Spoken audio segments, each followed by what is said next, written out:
안녕하세요. 오늘도 사연살롱을 찾아주셔서 감사합니다.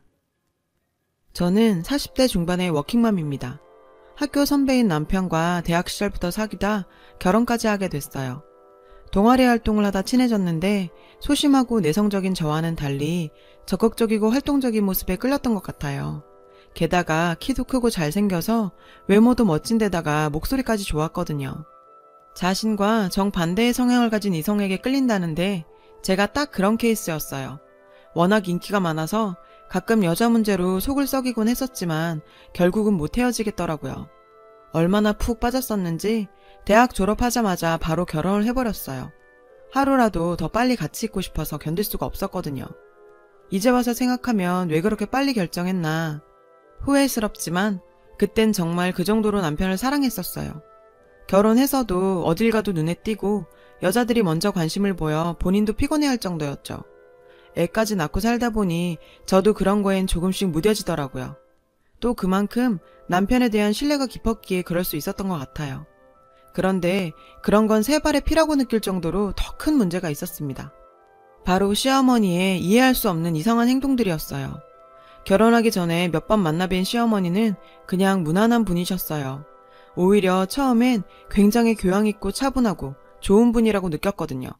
그래서 그땐 남들처럼 고부 갈등은 없을 것 같다며 안도했는데 그게 얼마나 큰 착각이었는지 깨닫는데 그리 오랜 시간이 걸리지 않았어요. 남편은 형제 자매가 없는 외동으로 자랐고 아버지 없이 어머니와 단 둘이 살았었대요. 그런데 결혼하면서 생전 처음으로 분가하려니까 시어머니가 반대하면서 3년은 들어와 살다 나가라고 하더라고요. 그때부터 시어머니와 갈등이 시작됐던 것 같아요. 결혼했으면 우리 집안 가풍도 익혀야 하고 가르칠 게 한두 가지가 아니니 딱 3년만 들어와 살다가 분가해라. 원래 10년은 그래야 하는데 너희 생각해서 많이 줄여준 거야. 저희 의사를 묻는 게 아니라 거의 통보식으로 강요를 하셨어요. 남편도 저도 둘 다 그럴 생각이 없었기 때문에 당연히 따를 수가 없었어요. 결국 저희 뜻대로 분가하기로 했고 시어머니는 며느리가 처음부터 자기 말을 안 들었다며 화를 내고 그걸 빌미로 자주 찾아와서 간섭을 해댔어요. 결혼해서 겪은 시어머니는 성격이 매우 강하신 편이었죠. 고집이 세고 화도 잘 내고 목소리도 커서 평범하게 말하는 것도 싸우는 것처럼 들리더라고요. 그런데 결혼 전엔 어찌나 제 앞에서 연기를 잘하던지요. 그런데 시어머니 성격보다 저를 더 힘들게 하는 건 바로 무속인을 맹신하는 거였어요. 저는 무교이기도 하고 무속인이나 미신 같은 건 평생 관심도 없이 살았는데 시어머니는 중독 수준으로 빠져있더라고요. 결혼할 때도 제 관상이 안 좋다느니 궁합이 나쁘다느니 하면서 무속인 말만 믿고 반대해서 마음고생을 심하게 했었어요. 시어머니는 전국 방방곡곡 용하다는 무속인은 다 찾아다니셨어요. 구슬하느라 쓴 돈만 해도 아마 억대는 넘을 거라며 남편도 혀를 내둘렀어요. 자기가 평생을 아무리 설득하고 말려봐도 고집이 대단하다며 자긴 진작에 두 손 두 발 다 들었다고 하더라고요. 저희 집에 붙이고 간 부적만 해도 셀 수가 없을 정도였었죠. 그리고 저희는 결혼하고 몇 년은 아이 낳을 생각이 없었어요. 바로 아이를 가져야 한다며 전화로 매일 아이 타령을 해댔고 제가 입는 옷이며 가는 장소와 만나는 사람까지 다 알고 싶어 했어요. 빨간색 옷은 입지 말아라. 동쪽으로 다니지 말아라. 해산물은 먹지 말아라. 나이 많은 여자는 만나지 말아라. 이것도 하루 이틀이지 스트레스가 이만저만이 아니었죠. 그렇게 시간이 지나 예쁜 딸이 태어났어요. 딸한테도 간섭이 시작됐어요. 저야 어차피 버린 몸이라 생각하며 참고 살았지만 우리 딸 지영이한테까지 그러는 건 정말 못 참겠더라고요. 딸을 만날 때마다 늘 혀를 끌끌 차면서 악담을 해대는 건 기본이었어요. 첫째는 무조건 아들이 나와야 했는데 아무짝에도 쓸모없는 저딴 게 나와서 다 망쳐버렸지 뭐야? 저걸 어디 내다 버릴 수도 없고 애초에 결혼을 잘못 시켜서 저런 게 나온 거지. 내가 미쳤지. 끝까지 이런 결혼은 반대했어야 하는 건데 시간을 되돌릴 수도 없고 정말 속상해 죽겠네. 저한텐 세상 둘도 없이 제 목숨과도 같은 딸인데 시어머니는 항상 천덕꾸러기처럼 대했어요. 딸한테만은 제발 그러지 말라고 해도 눈 하나 깜빡하지 않더라고요. 남편도 결국은 자기 엄마 편만 들었어요. 우리 엄마 저러시는 거 어디 하루 이틀이야? 나도 평생 말려봤지만 아무 소용 없었어. 그러니까 당신도 그냥 그러려니 하고 넘겨. 괜한 신경 써서 사서 고생하지 말고. 이게 말인지 막걸리인지 어머님 아들이긴 하지만 남편의 지영이 아빠라는 게 어쩜 이렇게 무책임하고 무심한지 모르겠더라고요. 울면서 지낸 밤들이 셀 수 없을 정도였어요. 저는 어느 순간 마음을 고쳐먹기로 했어요. 시어머니를 바꿀 수 없으면 저라도 노력해보기로요. 딸이 시어머니와 안 부딪히도록 최대한 신경 썼어요. 딸도 할머니 만나는 걸 극도로 싫어해서 잘 놀다가도 할머니만 보면 몸서리를 칠 정도였거든요. 그 어린 게 눈치를 보면서 제 뒤로 와서 숨더라고요. 엄마, 나 할머니 싫어. 우리 집에 안 왔으면 좋겠어. 정말 가슴이 찢어지게 아팠어요. 커가면서 더 심해졌으면 심해졌지 덜 하지는 않았죠. 걔집에 학원 보내지 마라. 공부 많이 시켜서 좋을 거 하나 없다. 좋은 거 입히고 먹이지도 마. 딸은 남 주면 그만이고 아무 부질없는 짓이다. 자기는 딸 아닌가요? 정말 말도 안 되는 궤변을 늘어놓는데 어느 날은 정신병원에 넣어버리고 싶을 정도였죠. 다른 집 손자 손녀들은 얼마나 예쁨 받고 귀한 대접을 받는데 우리 딸은 왜 이런 천대를 받아야 하나. 정말 가슴속에 응어리가 바위보다 더 크게 생겨버린 것 같아 늘 답답했어요. 남편이 아프다거나 다친다거나 일이 잘 안 풀려도 어김없이 저한테 화살이 돌아왔어요. 거봐라, 이게 다 네가 덕이 없어서 그런 거지. 멀쩡한 애가 왜 다쳤겠어. 다 너 때문에 이렇게 된 거야. 너도 신령님께 빌고 내 말 좀 들으래도. 사람 말을 귓등으로도 안 들으니 이 꼬라진 거야. 네가 내 아들 앞길 다 망치고 있는 거라고. 평소에 자기가 다니는 법당이나 점집에 안 따라 나섰더니 꼭 이런 식으로 말도 안 되는 원망을 쏟아냈어요. 남편이라도 제 마음을 알아주면 좋겠지만 일만으로도 머리 아프다며 이젠 아예 말도 못 꺼내게 했죠. 알고 보니 몰래 여자도 만나고 다니더라고요. 심증도 있고 물증도 있었지만 우리 딸 성인 될 때까지만, 아니 결혼시킬 때까지만 버티자 하는 생각을 하고 참았어요. 결정적일 때 터뜨리려고 증거는 잘 모아두었고요. 시어머니 일만으로도 버티기 힘든데 남편 일까지 신경 쓰려니 이렇게 버티는 제가 미치거나 자살하거나 극단적인 생각까지 할 것 같아서 너무 두렵기도 했어요. 그땐 어떻게든지 참고 견뎌서 딸한테만은 상처 주지 말자는 생각만 했었던 것 같아요. 좀 더 빨리 그 지옥에서 벗어났어야 했는데 그땐 버티는 게 최선이라 생각했네요. 어느 날 시어머니는 또 말도 안 되는 일을 벌이기 시작했어요. 무속인이 아들 셋을 더 낳아야 잘 풀린다고 아들을 셋이나 더 낳아야 한다고 하더라고요. 남편 놈은 바람피고 밖으로만 돌면서 집안이랑 관심도 없는데 시어머니란 사람은 그것도 모르고 아들을 셋이나 낳으라고 하니 정말 기가 막혔어요. 어디서 출처도 없는 이상한 걸 먹으라고 하고 안방에 부적을 덕지덕지 붙이고 이불이랑 베개 안에도 부적을 집어넣었어요. 가구며 살림살이에도 손대고 자기 집안인 양 다 헤집어 놓기도 했어요.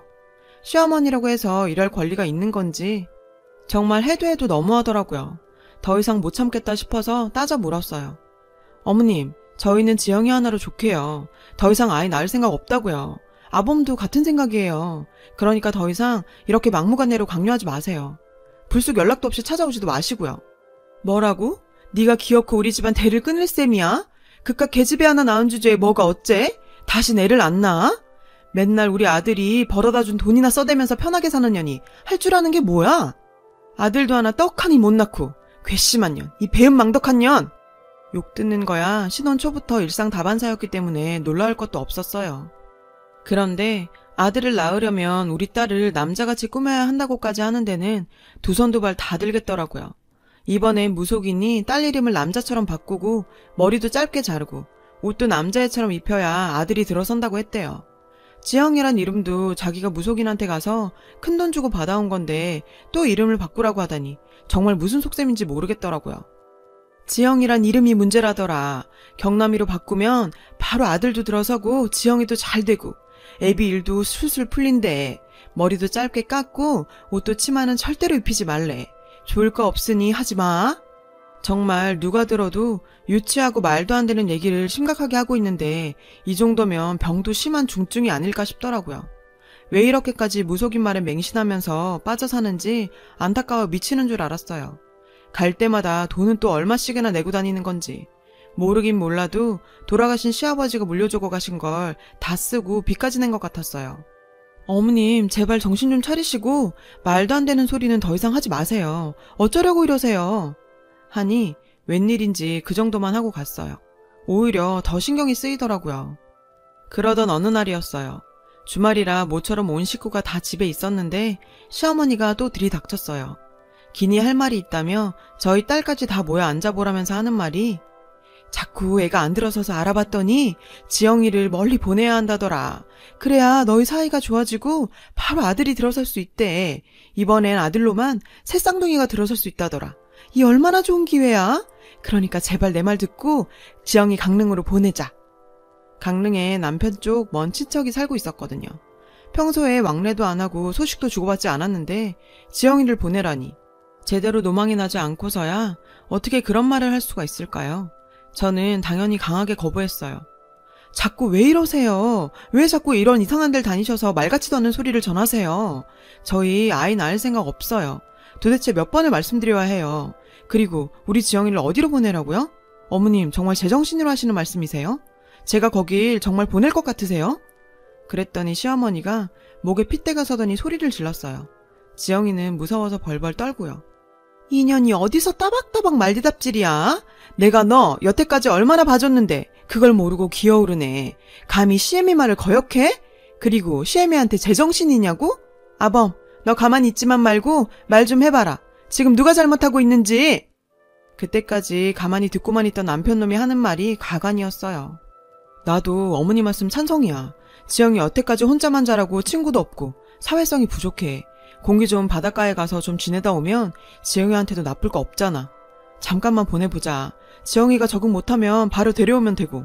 지영아, 어때? 참, 저런 걸 남편이라고 애 얼굴 보면 모르나. 뭘 묻고 앉아있는 건지 정말 한심했어요. 애가 금세 울음을 터뜨릴 것 같았어요. 그걸 보더니 시어머니가 소리치며 하는 말이 뭘 잘했다고 울어? 아무짝에도 쓸모없이 태어난 게 어른 말이라도 잘 들어야지. 어른이 가라면 가는 거지. 안 가기만 해봐. 이번엔 아주 혼쭐을 내줄 테니까. 네가 태어난 것 자체가 이 집안의 불행이야. 하면서 애를 때렸어요. 너무 순식간에 일어난 일이라 말릴 겨를도 없었어요. 저도 순간 뚜껑이 열리고 눈이 뒤집히더라고요. 정말 모자가 쌍으로 얼마나 재수가 없던지 그 엄마의 그 아들이었어요. 더 이상은 못 참고 애는 달래서 방으로 보내고 소리를 질렀죠. 아주 이젠 두 모자가 쌍으로 미치셨네요. 어디서 제 딸한테 함부로 손을 대세요? 제 눈에 흙이 들어와도 아니 제가 죽어도 절대 안 보냅니다. 그리고 이딴 거 앞으로 다신 갖고 올 생각도 마세요.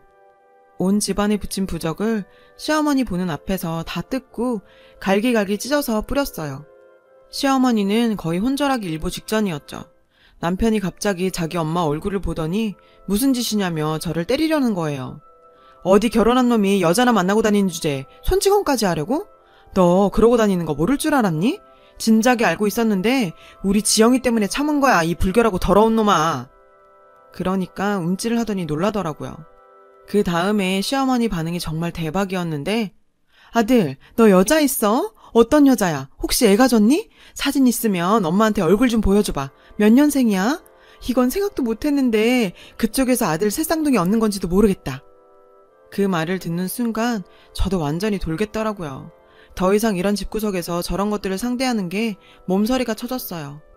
그나마 아주 조금이라도 남아있던 정까지도 완전히 떨어지더라고요.